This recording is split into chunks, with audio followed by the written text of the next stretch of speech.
비가 계속 내리고 후덥지근한 날씨가 계속 진행되는데 그 가운데에서도 하나님의 은혜가 우리 가정과 우리 삶에 충만하기를 소원합니다. 이럴 때 이제 무기력해지기도 쉽고 또 정서적으로 또 우울해지기도 쉬운데 말씀 가운데 다시 새롭게 출발하고 시작할 수 있는 그런 은혜가 임하기를 소원합니다. 오늘 저 주보 제목을 이제 보셨겠지만 어제 제가 카톡으로 주보를 이제 그림으로 보냈는데 거기에 이제 제목이 뭐라고 써 있는지 아십니까? 예, 근자감이라고 썼죠. 근자감이라고 썼는데 오늘 저 주보에는 뭐라고 썼죠? 하자감. 그 하자 아닙니다. 먼저 제가 말씀을 드리는데 여러분 이 근자감이라는 게 어떤 뜻일까요? 우리 젊은 사람들은 잘 아는데 줄임말입니다. 뭐죠? 예, 근거 없는 자신감. 예, 근거 없는 자신감입니다. 이삭의 근거 없는 자신감 이게 좀 어감이 좀 안 좋은 것 같아서 그래서 급히 좀 바꿨습니다. 왜 근거 없는 자신감?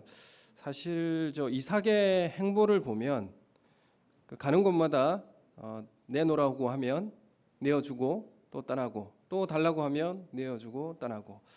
그래서 이 이삭의 여정을 보면 그 소유 의식이 없는 것인지 아니면 이 이삭의 호인인 것인지 아니면 부자여서 그런 건지 아니면 싸우기 싫어서 의무를 내어놓으라고 하면 내주고 다른 곳으로 이동하고 있는 것은 아닌가. 그래서 이 이삭에게는 어떤 자존감, 자신감이 있기 때문에 이런 일들을 하고 있을까라는 생각 가운데 근자감이라고 했는데 사실 근자감이라고 하는 것이 근거 없는 자존감이 자신감이 되니까 이 말이 안 맞는 것 같고 그래서 근거 있는 자신감, 그래서 근잇감 이렇게 하려다 보니까 이 말이 좀 더 이상한 것 같고 그래서 하자감으로 한 겁니다. 이 하자감 뭐겠습니까? 하나님이 함께 하심으로 인한 자신감 이렇게 말씀드릴 수가 있는 것이죠. 그래서 하자감이 훨씬 더 좋지 않겠습니까? 그래서 그런 의미로 오늘 이삭에 대한 내용을 함께 오늘 말씀을 보면 좋겠습니다. 그래서 이삭에게는 어떤 자존감, 자신감이 있었기 때문에 달라고 하면 내어주고 또 땅을 옮겨가고 그리고 또 달라고 하면 또 이사를 하고 이런 자신감이 또 어디서 나오게 되었을까라는 것을 우리 한번 바라보게 됩니다. 사실 이 땅에 아브라함이나 이삭이나 야곱이나 이 땅에 살아가는 데 있어서 땅이나 이것이 완전하게 주어지지가 않았고 주거가 안정되지가 않았습니다. 그래서 이곳 저곳으로 나그네처럼 그렇게 이동하며 살 수밖에 없었던 사실 직업이 목축업이기 때문에 돌아다닐 수밖에 없는 상황이기도 하지만 주거가 안정되지 않았다라는 것은 불안한 삶을 나그네처럼 이동하면서 살 수밖에 없었다 이렇게 말씀드릴 수 있습니다. 그래서 오늘 이 시대에 우리도 이 땅에 주거가 안정치 않고 그리고 여기저기 하나님의 부르시는 대로 또 그렇게 가야 하는 우리도 이 땅에서 나그네적 삶을 살아가야 하는 우리 성도들의 삶의 모습인 것을 우리가 이삭을 통해서도 깨닫게 되는 것입니다. 이런 이제 이삭이 일어난 일들이 왜 일어났을까? 왜 이삭이 살던 곳에서 왜 블레셋 땅의 그랄로 이사를 가게 되었을까요? 그것은 그 약속의 땅인 그 머물렀던 곳이 기근이 심해졌기 때문에 그랬습니다. 이제 비가 내리지 않는 가나안 땅은 살 수 없는 땅이 되는 것이죠. 그래서 비가 내리지 않자 블레셋 땅 그랄 땅으로 이사하게 됩니다. 우리 26장 1절 말씀 우리 함께 같이 성경책을 보면서 같이 읽겠습니다. 26장 1절 시작. 아브라함 때에 첫 흉년이 들었더니 그 땅에 또 흉년이 들매 이삭이 그랄로 가서 블레셋 왕 아비멜렉에게 이르렀더니 이렇게 말씀합니다. 그 땅에 흉년이 들었다. 아브라함 때도 살 때에 흉년이 들었는데 이삭 때도 흉년이 들어서 그랄 땅으로 갑니다. 아브라함도 똑같이 흉년이 들자 그랄 땅으로 갔어요. 아들도 똑같이 흉년이 들자 그랄 땅으로 이주해 갑니다. 모든 가족들과 소유를 이끌고 블레셋 땅인 그랄로 이사를 가게 되는데 사실 이삭은 그랄이 목적지가 사실 아니었습니다. 이삭은 어디로 더 가려고 했느냐 하면 아브라함도 애굽으로 내려가려고 했죠. 마찬가지로 이삭도 애굽으로 가려고 했습니다. 그게 어디에 나오냐 하면 26장 2절 말씀 우리 함께 같이 읽겠습니다. 시작. 여호와께서 이삭에게 나타나 이르시되 애굽으로 내려가지 말고 내가 내게 지시하는 땅에 거주하라. 아멘. 지금 하나님께서 그 이삭의 마음을 아시고 너 애굽으로 내려가지 말고 내가 지시한 땅에 거기에 거주하라, 이렇게 하나님께서 말씀하십니다. 사실 애굽은 나일강의 범람으로 인해서 물 부족한 적이 없습니다. 정기적으로 물이 범람하기 때문에 풍성한 그런 곡식이나 자원들이 충분했기 때문에 애굽으로 내려가려고 했던 것이죠. 그래서 이삭이 그라를 경유해서 애굽으로 내려가려는 마음이 있었습니다. 그런데 하나님께서 지시하는 땅에, 그러니까 약속의 땅에 힘들지만 거기에 머물러라, 이렇게 하나님께서 말씀을 하십니다. 사실 아브라함에게 주신 복이 있죠. 아브라함에게 주신 복이 있어요. 그래서 모든 아비의 열국의 아비가 되어지는, 자손이 많아지게 하는, 너로 나라를 이루게 만드는 그 복을 아브라함에게 주셨고, 그 복이 이제 이삭에게도 이제 주어지게 되는 것입니다. 그런데 이 복이, 아브라함의 복을 그냥 유전해서 그냥 받는 게 아니라 이삭도 순종해야 이 복을 받게 되는 것이죠. 이 땅에 머물러라, 거기에 가지 말고 이 땅에, 약속의 땅에 머물러라, 이 말씀에 순종해야 이 아브라함에게 주신 복이 그대로 이삭에게도 주어지지 않겠습니까? 그래서 이제 26장 3절 4절에 그 아브라함에게 한 모든 약속의 복된 말씀이 주어지게 되죠. 우리 3절 4절 말씀 우리 함께 같이 읽겠습니다. 시작.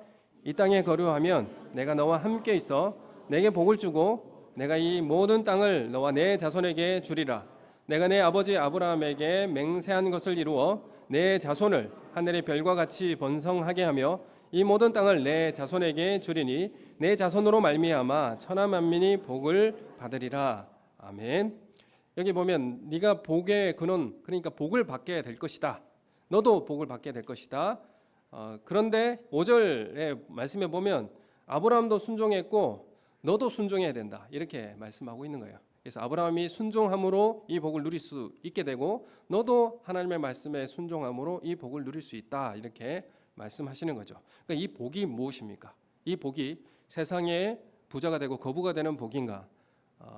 사실 제 12장 말씀드리면서 이 복이라고 하는 것을 죄의 저주를 끊는 복이었습니다. 그리고 죄로 인한 저주가 이 땅에 죽음의 질병과 또 이 병들이 우리 가운데 들어오게 되었죠. 근데 이 관계적 깨어진 것들을 다시 회복하고 하나님의 생명을 공급하는 그 자원으로, 자손으로 부르는 그 복입니다. 저주를 끊는, 죄의 저주를 끊고 생명력 있는 그런 공동체와 그 하나님 나라로 부름받는 그런 복의 근원, 통로가 되게 하겠다, 이렇게 말씀하시는 거죠. 죄의 저주를 끊는 그런 복의 근원이 되게 하겠다. 이삭도 마찬가지입니다. 이런 복을 주시겠다, 이렇게 말씀하고, 그래서 6절에 보면 이삭이 이 하나님의 말씀을 듣고 순종하여 이제 그랄에서 이제 머물게 되는 것이죠. 더 이상 애굽으로 내려가지 않습니다. 그랄에 거주하게 되죠. 그래서 이제 창세기 보면 24장에는 이제 어떤 내용이 나오냐면 이삭이 이제 늦게까지 결혼을 못 하고 있다가 결혼을 하게 됩니다. 아내를 하나님께서 이삭에게 주시고 25장에 가면 두 자녀를 낳게 됩니다. 에서와 야곱을 낳게 되고요. 자녀도 주시고, 그리고 26장에 보면 26장 오늘 말씀 12절 13절 말씀 같이 읽겠습니다. 12절 13절 시작. 이삭이 그 땅에서 농사하여 그 해에 100배나 얻었고 여호와께서 복을 주심으로 그 사람이 창대하고 왕성하여 마침내 거부가 되었다, 이렇게 말씀합니다. 그래서 자손도 주고 그리고 그 땅에 거하게 하고 거기에 이제 왕성하게 되어 거부가 되도록 하나님께서 복을 주셨다, 이렇게 말씀합니다. 그래서 마침내 부유하게 되었다, 이렇게 이제 말씀을 하고 있죠. 사실 그랄 땅에 거주하면서 농사를 지었고 농사를 지으면 100배가 나올 수가 있습니까? 정말 놀라운 하나님의 수확을 얻게 되었고요. 그리고 양과 소떼가 심이 많았고 그리고 종들도 심이 많았다, 이렇게 기록하고 있습니다. 그래서 이렇게 된 이유가 무엇입니까? 12절 말씀에 보면 그 이유가 뭐죠? 여호와께서 복을 주심으로, 하나님께서 복을 주심으로 이러한 거부가 되게 되었다, 이렇게 말씀합니다. 자, 마침내 거부가 되었다라고 하는데 사실 그러면 우리가 추구하는 게 복 받는 것이 다 거부가 되는 것인가? 그러면 거부가 되는 것이 올바른 길의 선택의 그 복 받은 삶의 이제 증거가 되는가? 그러면 거부가 되면 다 복 받은 사람의 증거가 되는가? 라는 것을 또 한번 질문해 볼 수 있죠. 근데 사실 이삭이 여기 이동하고 빼앗기고 또 이동하고 하면 부자가 될 수 있었을까요? 한번 생각을 해볼 수 있게 되죠. 그래서 이 13절 말씀을 자세히 한번 봤으면 좋겠습니다. 13절에 보면 이삭이 창대해지고 왕성하고 거부가 되었다 이렇게 말씀하고 있죠. 그래서 창대해졌다 이 말이 원래 의미가 몇 가지가 있습니다. 창대해졌다라고 우리가 지금 이걸 번역하고 있는데 어떤 의미가 있냐면 부요해지다 의미 있습니다. 또한 어떤 의미가 있냐면 커지다, 위대해지다 이런 의미가 있어요. 커지고 위대해지다 이런 의미가 있거든요. 그래서 이거를 창대하다를 의미를 부요해지다, 부자가 되다 이런 의미로 사용하다 보니까 뒤에 나오는 왕성하다 그리고 거부가 되다 이 단어가 사실 왕성하다, 거부가 되다 이 단어가 다르죠. 다른데 똑같습니다. 단어가 원래 똑같아요. 원어는 똑같아요. 어떤 단어냐면 걷다, 더 가다 이런 의미예요. 더 걷다. 똑같은 단어거든요. 똑같은 단어인데 왕성해졌다, 거부가 되었다 이렇게 갔다, 더 갔다. 그러니까 부유해졌다라고 해석을 하게 되니까 부자가 되었다, 더 부자가 됐고 더 부자가 됐다 이렇게 하다 보니까 왕성해졌다, 거부가 됐다 이렇게 해석을 하게 되는 거죠. 그런데 두 번째 그 창대하다라는 의미인 커지다, 위대해지다라는 의미로 이제 사용해서 커지다, 위대해졌다, 더 위대해졌고 더 위대해졌다 이렇게 해석을 할 수도 있는 것이죠. 그러니까 커졌고 가고 더 감으로 인해서 위대해지고 더 위대해졌고 성장하게 되었다 이렇게 말씀드릴 수 있죠. 여기 왜 가다가 두 번이나 나왔을까라는 것을 우리가 유심히 볼 필요가 있습니다. 가다 사실 이삭이 우물을 파고 어떻게 됩니까? 놔두고 옮겨가요. 또 가요. 또 거기다가 빼앗기면 또 옮겨가요. 가다가 더 가고 더 가다 보니 어떻게 됩니까? 부유해졌다라고 해석할 수도 있고 더 가니 더 성장하고 더 위대해졌다 이렇게 말씀드릴 수가 있는 거죠. 그래서 이 창대해졌다라는 것을 그 이삭이 그랄에 와서 옮겨가고 또 가고 더 계속 옮겨가는 일로 인해서 위대해지고 옮김으로 더 위대해진다는 사실을 우리에게 말씀하고 있는 것이죠. 그것이 어떤 재산적 부유함을 이야기할 수도 있겠지만 하나님께서 이 복을 주심으로 이삭의 이 이동 경로를 통해서 옮기고 가고 더 감으로 인해서 더 위대해지고 더 커지고 더 성장했다라는 의미로 지금 우리에게 말씀하고 있는 것이죠. 블레셋 그랄 땅에 이제 이삭 가족이 머물게 되는데 아브라함도 20장에 보면 그랄 땅에 머물게 됩니다. 기근이 와서요. 하나님께서 가라 하시는 그 땅은 사실 기근이 있는데 약속의 땅이잖아요. 그 땅에 머물고 있는데 아브라함도 그 땅에 머무니까 기근이 있어요. 그런데 블레셋 땅 그랄은 큰 문제가 없어 보이는 살만한 땅입니다. 약속의 땅은 가뭄이 있는데 블레셋 땅은 가뭄이 없는 거예요. 거기 살만한 땅인 거예요. 근데 왜 하나님께서 약속의 땅이라고 가라고 하는 그 땅은 비도 잘 내려야 되고 근심도 없어야 되지 않습니까? 근데 그 땅에 근심이 있고 재난이 있는 거예요. 그래서 그랄 땅으로 옮겨가게 되었습니다. 아브라함도 이삭도 재난이 닥치자 그랄로 가야 됐고 그랄에 거주하면 어떤 일이 일어났습니까? 아브라함도 아비멜렉에게 자신의 아내를 누이라고 속여야 하는 그런 힘들고 고통스러운 일을 겪게 되었습니다. 이삭도 마찬가지죠. 이삭도 아버지와 마찬가지로 아내를 누이라고 속여야 하는 이런 힘들고 고통스러운 일들을 그랄에 가서 겪어야만 했습니다. 그래서 이 그랄이라고 하는 곳이 누구의 땅입니까? 블레셋의 땅입니다. 블레셋의 땅인데 이 아브라함이 이주해 왔던 블레셋 땅이라고 하는 것이 해안 지역 땅입니다. 이제 지중해 연안에 있는 해안 지역이고 해안 지역은 사실 비가 잘 내려요. 잘 내리고 그 비구름이 가면서 이제 산악지대를 가면서 다 쏟아내리고 그다음에 그 산을 예루살렘 성을 넘어가게 되면 거기는 이제 비가 내리지 않는 그런 공간이 되게 되죠. 그래서 사실 지중해 연안은 항상 비가 잘 내리는 그런 이제 토양이 되는 것입니다. 사실 블레셋 지역의 이 그랄 땅이라고 하는 이곳에 머무를 수 있도록 이삭에게 허락했다라는 것, 누가 허락을 해줬기 때문에 가능한 것입니까? 블레셋 땅인데 블레셋이 허락을 해줘야 이삭 가족들도 거기에 머무를 수 있지 않겠습니까? 그래서 블레셋이 허락했기 때문에 거기에 살 수 있었을 거예요. 근데 이방 민족들을 거기에 살도록 허락한 것은 그 땅이 좋은 땅이기 때문에 살라고 했을까요? 이제 살기 힘든 땅이니까 살라고 했을까요? 예, 좋은 땅 내주지는 않았을 겁니다. 힘든 땅, 살기 어려운 땅, 그 땅을 이제 살라고 이렇게 내어줬을 것입니다. 그래서 아브라함 때도 거기에 머물고 우물을 팠었고요. 이제 블레셋이 메워버렸는데 이삭도 거기에 머무르게 되었을 때에 아브라함이 팠던 그 우물을 파게 됩니다. 아브라함의 종들이, 아버지의 종들이 함께 있었고 그때의 시간을 기억하면서 우물이 여기 있었지 생각을 하고 그 우물을 파게 되는 것입니다. 이삭도 그 아버지의 종들의 기억을 더듬어서 이 우물을 파게 됩니다. 물이 있어야 살 수 있으니까요. 그 지역은 물이 없으면 살 수가 없습니다. 그래서 우물을 파게 되는데 우리나라에서 우물 파는 것과 그 당시 그때 그 시대의 우물은 다릅니다. 그 지역의 우물은 거대하게 넓게 나선형으로 파서 들어가야 되는 그런 엄청난 노력과 노동력이 들어가야 하는 그런 이제 그 힘든 일이 됩니다. 그래서 힘들게 그 우물물을 파게 되는 것이죠. 그래서 그 우물물을 이제 파게 되어지고 물이 나오게 되니까 그곳이 어떤 동네가 됩니까? 이전에는 척박한 땅이고 거들떠보지도 않는 땅이었는데 물이 나오기 시작하자 어떤 땅이 됩니까? 살만한 땅이 됩니다.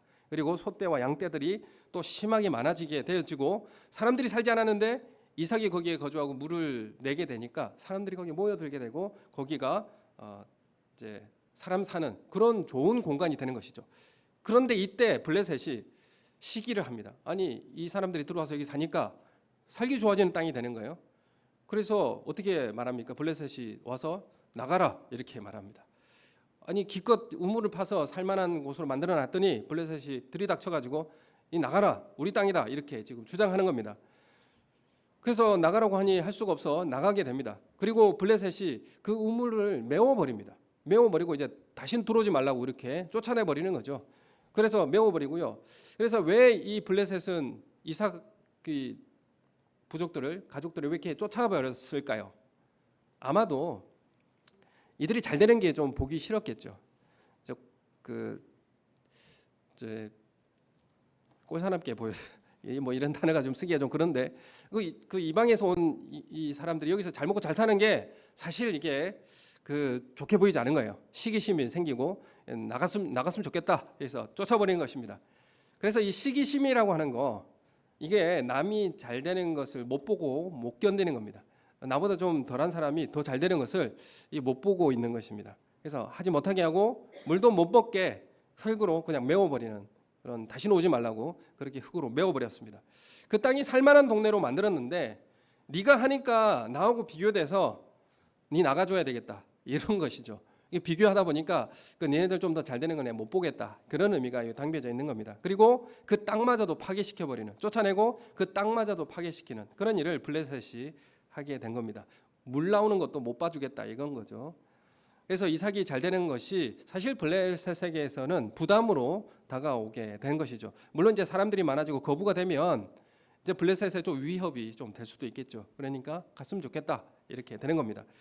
여러분 우리가 교회에서 공동체 생활을 할 때도 우리가 저 집과 우리 집 비교할 때가 있습니다. 저 집이 좀 잘 되면 좀 부담이 될 때가 있고요. 좋은 집으로 이사 가게 되면 또 부담이 될 때가 있습니다. 저 집 아이와 우리 집 아이와 비교가 될 때가 있고 학교를 어디에 다니는지 또 어떻게 살아가는지 비교가 될 때가 있습니다. 사역하는 것도 마찬가지죠. 어디서 사역하고 어디에서 봉사하는 것이 잘 되고 또 그게 그 사람들이 많이 모이고 하게 되면 나는 좀 하는 곳마다 잘 안 되고 좀 어렵고 힘든데 그 사람은 사역하는 곳마다 헌신하는 데마다 잘 된단 말이에요. 비교가 되고 하니까 시기심도 또 생기기도 하고 그렇지 않겠습니까? 우리도 똑같은 이런 부담으로 다가오는 경우가 있습니다. 이웃이 잘 되면 어떻게 해야 되죠? 같이 기뻐해 줘야죠. 그렇죠? 같이 기뻐해 줘요. 저 그러면 이웃이 고통받으면 어떻게 됩니까? 네, 그럴 줄 알았다 이렇게 해야 됩니까? 그렇게 하더니 잘 됐다 이렇게 해야 됩니까? 아니죠. 함께 슬퍼해 줘야 하죠. 함께 즐거운 일 함께 기뻐해 주고 함께 고통받는 일 함께 슬퍼해 줘야 하는 일이 우리가 해야 될 우리의 삶의 모습이지 않겠습니까? 여러분 우리가 비교된 존재를 저 사람이 나와 비교된다고 해서 없애버리거나 추방시키는 이런 일은 블레셋의 방식이요 또 가인의 방식입니다. 가인이 어떻게 합니까? 아벨과의 예배를 하나님 앞에 드리다가 아벨의 예배는 받아주시고 가인의 예배는 받아주시지 않아요. 그러니까 나의 예배와 저 아벨의 예배가 비교가 되는 거예요. 비교가 되니까 견딜 수가 없는 겁니다. 그래서 어떻게 합니까? 방식이 너 없어져야 되겠다. 이렇게 제거해버리고 죽여버립니다. 그래서 제거하고 추방해버리는 일을 하게 됩니다. 이게 최초 일어났던 살인의 모습인 것인데 우리가 이런 것들이 우리 가운데 있는 방식, 이게 블레셋의 방식입니다. 상대방이 잘 되는 것을 못 봐주는 거죠. 그것을 함께 격려해주고 함께 기뻐해줄 수 없는 이런 모습이 블레셋의 방식이다. 이렇게 말씀드릴 수 있습니다. 그리고 이제 17절에 보면 이삭이 그랄에서 쫓겨나고 어디로 가느냐 하면 그랄 골짜기로 옮겨간다고 17절에 말씀하고 있습니다. 17절에 그랄 골짜기에 장막을 치고 거기에 거류했습니다. 그런데 거기에서 떠나서 골짜기로 들어갔는데 거기서도 사실 또 우물을 파게 되죠. 왜 살려면 우물을 파야 되니까요. 그래서 거기서 물이 또 나오게 되었습니다. 그러자 또 어떻게 합니까? 블레셋이 들이닥쳐서 떠나가라 이렇게 또 쫓아냅니다. 그런데 거기서 또 옮겨가요. 이삭이 또 옮겨가게 됩니다. 그때부터는 이삭의 가족이 새 우물을 파게 되는데 사실 그랄에서 그랄 골짜기로 가게 되는데 골짜기로 가는 것을 그냥 블레셋이 놔뒀다는 것은 골짜기가 더 좋은 땅이었을까요? 더 좋지 않은 땅이었을까요? 또 좋지 않은 땅이니까 가라고 하지 않겠습니까? 그래 그 땅 가라 이렇게 허락해 줬는데 거기에서도 물이 나오니까 어떻게 해요? 안 되겠다 나가라 이렇게 되는 것입니다. 이제까지는 거기까지는 아브라함의 종도를 통하여서 기존까지 해왔던 그 우물을 더듬어서 이제 우물을 파게 되었고요. 이제 그 골짜기에서 옮겨갔을 때는 이제 새로운 물의 근원을 찾게 됩니다. 그리고 그 우물을 파게 되는 것이죠. 뭐가 더 어렵겠습니까? 새로운 우물을 파는 게 더 어렵죠. 그래서 이게 우리에게도 이런 의미가 있죠. 우리 선대에 해왔던 신앙생활을 답습해 오다가 이제 다음 세대는 새로운 물의 근원을 찾는 믿음의 생활을 살아가게 되는 것입니다. 그래서 우리 다음 세대에게 우리의 신앙을 전수해주고 우리 성도들은 우리 신앙의 선배들은 어려움 있을 때 기도했고 정말 힘들 때 금식 기도했고 철야로 하나님 앞에 기도했다 이런 모습들이 이제 다음 세대가 답습을 하게 되고요. 팠던 우물을 파게 되고요. 그리고 이제 그 다음 세대가 그들이 새롭게 물 근원을 찾아서 우물을 뚫게 되는 그런 일을 하게 되는 것입니다. 그래서 우리가 다음 세대 자녀들에게 은혜의 자리를 가르쳐주고 또 본이 되어지는 그런 모습으로 살 수 있도록 그렇게 본을 보여줘야 되는 것이죠. 그러고 나면 그 다음 세대 자녀들은 그들이 이제 새로운 우물을 이제 파게 되어지는 그런 능력이 생기게 되는 것이죠.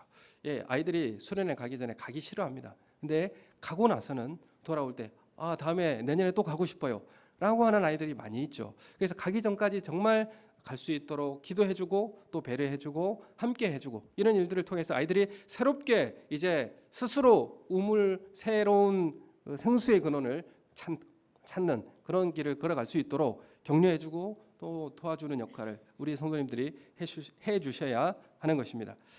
그런데 이 새 우물을 팠는데 거기도 또 우물이 나오게 되자 블레셋이 들어닥치고 그 다음으로 옮겨가게 되고 또 그 다음으로 이삭은 옮겨가는 그런 일을 하게 됩니다. 계속 이삭은 빼앗기는 상황입니다.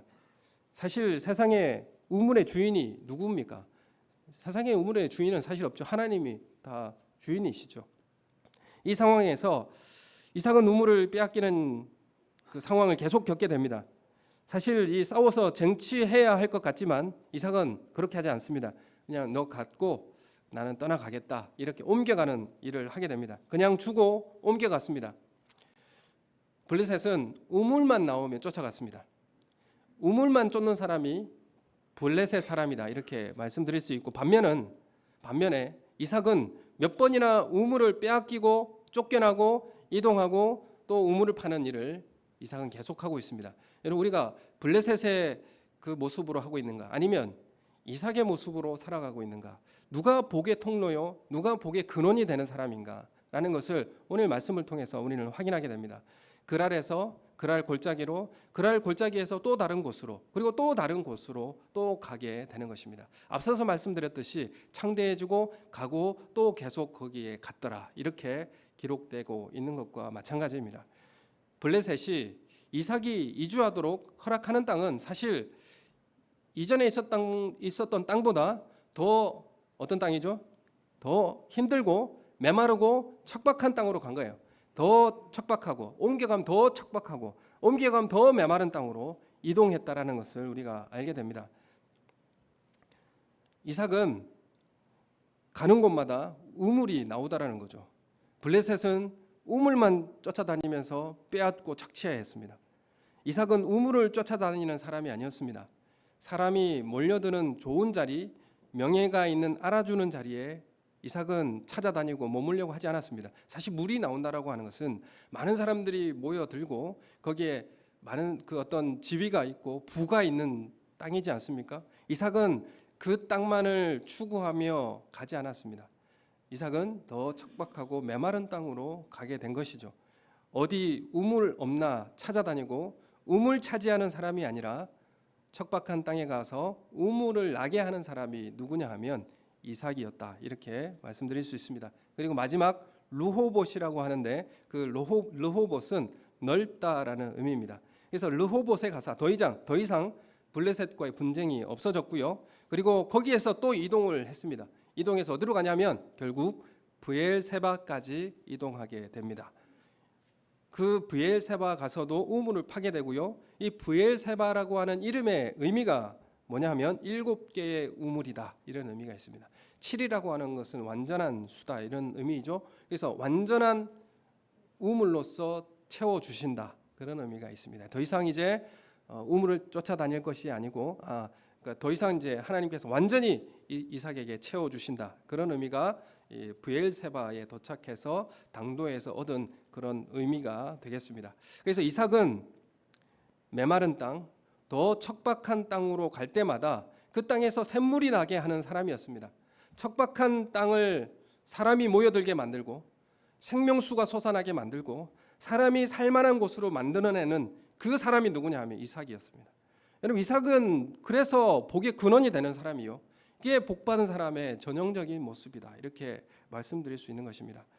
척박한 땅을 사람이 모여들게 만들고 그곳이 사람이 살만한 곳으로 만들어내는 그 사명을 우리 성도님들도 감당하는 삶이 되시기를 예수님의 이름으로 축원합니다.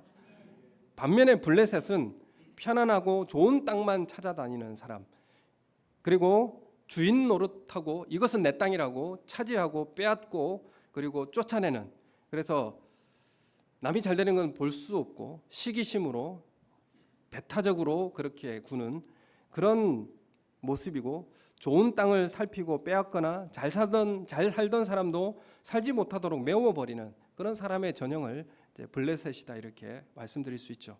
여러분, 이삭입니까? 아니면 블레셋의 길을 걸어가시겠습니까? 우리가 가는 길이 어디가 좋은 땅인가, 어디가 편안하고 안락한 곳인가, 그를 찾아다니면서 붙잡는 삶이 아니라 메마른 땅으로 옮겨가고 또 그 더 척박한 땅으로 옮겨가서 살기 좋은 땅으로 그곳을 만들고 생명의 샘물이 솟아나는 곳으로 만들어내는 그런 삶의 여정이 되시기를 예수님의 이름으로 축원합니다. 여러분, 교회에서도 마찬가지입니다. 어디가 편안하고 안락하고 또 사람들이 모여들고 또 사람들이 알아주는 헌신의 장소인지를 다 알고 있지 않습니까? 여러분, 어디로 가고 싶어 하십니까?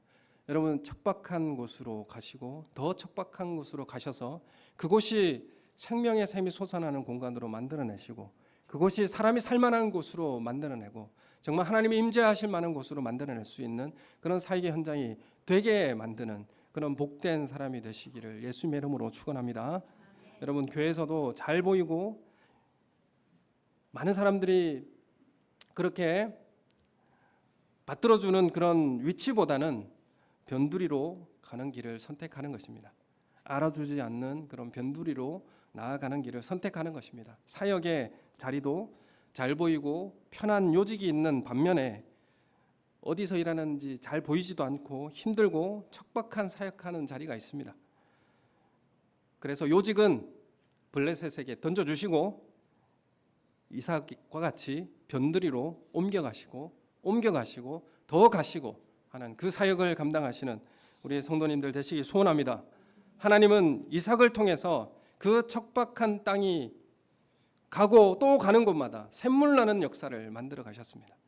가는 곳마다 사람이 살만한 공간으로 만들어갔습니다. 아무도 가려고 하지 않는 그 땅에 옮겨가서 그 땅이 사람이 살만하고 예수 그리스도의 생명의 샘이 넘쳐 흐르는 그 땅으로 만들어갔습니다. 여러분 소그룹 사역하시지 않습니까? 아무도 가지 않으려고 하는 그 소그룹, 아니면 아무도 그 공간에 가지 않으려고 하는, 아니면 그 사역에 아무도 함께 하려고 하지 않는 그곳에, 거들떠 보지 않는 힘들고 고통스러운 그 사역 현장, 여러분 그곳으로 가셔서 샘물 나는 곳으로, 사람이 살만한 곳으로, 함께 그곳에서 사역하며 하나님을 노래하고 찬양할 수 있는 곳으로 만들어내는 우리 성도님들 되시길 소원합니다. 이삭은 자꾸 빼앗기는 것이 부당했습니다. 빼앗기고 밀리고 또 더 척박한 곳으로 밀려나니까 너무나 삶이 부당했습니다. 영향력 있는 자리에서 밀리는 것 같이 보였습니다. 그러나 영향력 있는 자리나 요직에 현혹당하지 않고 더 메마른 땅을 향해 한 걸음씩 한 걸음씩 가고 있는 이삭의 모습을 우리는 보게 되는 것입니다. 여러분 좋은 자리에 찾아다니다가 누구보다 먼저 차지하거나 이런 모습이 아니고요. 나에게 위협이 된다고 하여서 가까이 오지 못하게 밀어내는 것이 아니라 메마른 땅에 샘물이 흐르게 하여서 많은 사람이 나에게 이곳으로 가까이 나올 수 있도록 만들어주고 거주하며 살 수 있는 그런 사역의 공간으로 만들어내고 그런 풍요로운 공간으로 생명샘이 넘쳐나는 예수 사랑의 생명이 흘러넘치는 그런 공간으로 만들어낼 수 있는 그런 복의 통로가 되시기를 예수님의 이름으로 축원합니다. 나의 위협이 되고 나에게 부담이 된다고 해서 밀쳐내고 그것을 빼앗고 착취하는 모습이 아니라, 그럼 우리가 메마른 땅으로 내가 나아가서 그것이 하나님을 만나고 많은 사람들이 모여들 수 있는 공간으로 만들어내고, 그래서 그것이 하나님의 그 생명샘이 넘쳐나는 축복의 땅으로 만들어내는 그 복의 통로가 되어주시기를 예수님의 이름으로 축원합니다. 그래서 오늘 12절 13절의 말씀 우리가 말씀 읽었죠. 여호와께서 복을 주심으로 이삭이 창대해지고 왕성하여 마침내 거부가 되었다. 이 말씀을 어떻게 우리가 해석해야 됩니까? 여호와께서 복을 주심으로 이삭이 위대하여지고 더 옮겨가고 자라고 더 계속 옮겨감으로 더 커지고 위대해졌습니다. 그럼 이렇게 이해하는 것이 우리에게 더 와닿는 내용이지 않습니까? 신길동 와서 집 사고 팔고 그 다음 땅으로 집 사서 이동했더니 부자가 되고 거기서 또 집을 팔고 또 다른 그런 거부를 이야기하겠습니까? 여러분 우리가 여호와의 복을 우리에게 주심으로 커지고 옮겨감으로 더 자라고 더 계속 옮겨감으로 더 위대해지는 그런 신앙의 삶을 살아가시기를 예수님의 이름으로 축원합니다. 여러분 세상적 성공과 영향력 있는 자리, 요직에 앉아서 복 있는 사람이 된 것이 아닙니다. 메마른 땅을 향해 한 걸음씩 더 척박한 땅을 거주하면서 우물을 파고 그런 우물을 파는 것을 통하여서 사람이 살만한 곳이 되게 만드는 그 삶이 복 있는 삶이 되지 않겠습니까? 여러분 이런 복이 있는 삶이 되시기를 예수님의 이름으로 축원합니다. 이삭이 재난이 닥쳐서 멀리 블레셋 그랄 땅으로 갔습니다. 제가 지금까지 계속 부교육자로 있을 때부터 청년부를 계속 해왔고요. 그때도 청년부 사역만 계속 해왔습니다. 근데 이제 서울에 와서도 이제 노예 청년부 사역을 계속 해왔다가 올해부터는 교육부를 맡았습니다. 교육부가 어디냐면 중고등부하고 유치유년부를 맡는 게 이제 교육부죠. 이제 교육부 부원이 되어 있습니다. 근데 교육부 부원이 되어 있으니까 청년부를 맡을 때보다 일이 너무 많은 거예요. 왜 교육부를 안 가려고 하는지 알았어요. 왜냐하면 청년부들은 이제 계획만 잡아주고 이거 해라고 계획만 잡아주면 청년들이 알아서 다 합니다. 계획만 잡아주면 다 해요. 그리고 안내만 해주면 다 따라오고 그들이 또 알아서 찬양 인도도 하고 다 합니다. 근데 유년부는 어떻게 해야 되죠? 가는 것도 다 챙겨줘야 되죠. 먹는 거 어떻게 해야 될지 다 확인해 줘야 되죠. 공급해 줘야 되죠. 그거 씻고 말리고 하는 동선 다 정해 줘야 되죠. 사람 한 사람 다 붙어서 가지고 다 할 수 있도록 신경이 너무 많이 쓰이는 거예요. 청년부를 할 때보다 한 대여섯 배 더 많은 일이 주어지는 것 같습니다. 제가 이제 교육부로서 뭘 맡았냐면 식사를 이제 공급해야 되는, 그러니까 식사를 어떻게 공급해야 되는지 그걸 제가 예산 처리하고 이제 공급해 주는 역할을 제가 하고 있는데, 지금 몇 명이 참석하게 됐냐면 80명이 넘게 참석을 합니다. 연합 수련회에. 우리 교회만 해도 22명 이상이 참석하게 되죠. 얼마나 놀랍습니까? 우리 서울로에서 우리 교회가 그래도 선생님들도 많이 참석하고 아이들도 많이 참석하는 그런 교회가 되었습니다. 그럼 우리가 아무도 이 교육부를 왜 가지 않으려고 했는지 제가 알겠어요. 왜 가지 않으려고 했는가? 왜 그것은 척박한 곳인가? 이건 쉴 자리가 없는 거예요. 매번 회의해야 되고요. 아이들 체크해야 되고요. 뭘 가르쳐야 될지 고민해야 되고요. 뭘 줘야 될지 고민해야 되는 이런 이제 민원에 시달려야 되고요. 이런 일들을 계속해야 되는 거죠. 여러분, 우리가 그 척박한 곳으로 가서 그것이 생명 넘치는 은혜의 자리가 되게 만들고, 그래서 많은 사람들이 모여들 수 있도록 헌신하고 더 황폐한 곳으로 가서 주님의 은혜를 누릴 수 있는 자리로 만드는 것, 여러분, 이게 복 있는 통로의 자리가 되지 않겠습니까? 제가 저를 드러내고 이렇게 하려고 하는 게 아니라, 여러분, 교회도 마찬가지입니다. 성가대도 우리가 보이지 않는 곳에서 얼마나 연습을 많이 하게 되겠습니까? 집에서도 음악을 틀어놓고 많이 연습을 하고요. 다음 주에는 뭘 할까? 돌밥 하는데 돌아오면 무슨 밥을 할까? 무슨 반찬을 할까? 이런 고민인데, 돌아오면 무슨 설교를 할까? 무슨 설교 제목으로 할까? 돌아오면 무슨 찬양으로 할까? 이 고민하지 않겠습니까? 찬양 인도자들도 다 마찬가지입니다. 교사들은 보이는 곳에 일합니까? 보이지 않는 곳에서 열심히 일하고 성과가 나옵니까? 성과 잘 안 나오죠. 여러분, 우리 청소하는 분들 아니면 교회 식당에서 봉사하시는 분들 보여집니까? 보이지 않죠. 여러분, 이 보이지 않는 그곳에서 열심히 사역하고 헌신할 때 누가 아십니까? 하나님께서 아세요. 하나님께서 아시고 또 하나님께서 함께 하심으로 그 자리를 복된 자리, 정말 생명샘이 넘치는 그런 사역의 자리로 만들어낼 수 있는 우리 성도님들 되시기를 예수님의 이름으로 축원합니다. 여러분, 이삭이 처음 그 땅에서, 약속의 땅에서 너무 힘들고 기근이 심해서 어디로 갔습니까? 블레셋 땅으로 갔어요. 블레셋 땅으로 가서 블레셋 땅에 그랄에 거주하면서 거기에 있다가 골짜기로 옮기고 거기서 또 옮겨서 어디까지 왔습니까? 결국 브엘세바까지 왔습니다. 브엘세바가 어디입니까? 약속의 땅이지 않습니까? 내가 기근이 심하고 힘들고 도대체 이 사역을 도대체 못하겠다고, 힘들다고, 그래서 블레셋 땅으로 가서 애굽으로 가려고 했는데 하나님께서 거기 가지 말라 이렇게 말씀하시고 옮기고 더 척박한 곳을 옮기고 하다 보니까 어디에 와 있습니까? 약속의 땅에 와 있는 거죠. 하나님의 인도하심을 따라서 약속의 땅으로, 하나님이 원하시는 그 땅으로 나아가시는 우리 성도님들 되시기를 소원합니다. 아무리 척박한 땅이라도, 아무리 나를 알아주지 않고 메마른 땅이라고 할지라도 하나님께서 나와 함께 하신다면 생명이 번성하는 복을 주시겠다라고 우리에게 약속하고 있습니다. 우물 파는 게 쉬운 일이 아닙니다. 많은 노동력과 시간이 들어가는 일입니다. 그 일을 통하여서 내가 하는 그 사역의 그 현장에 포기하지 마시고 생명샘이 넘치는 그런 사역지가 되도록 만들어 가시는 복의 통로가 되시는 우리 성도님들 되시기를 예수님의 이름으로 축원합니다.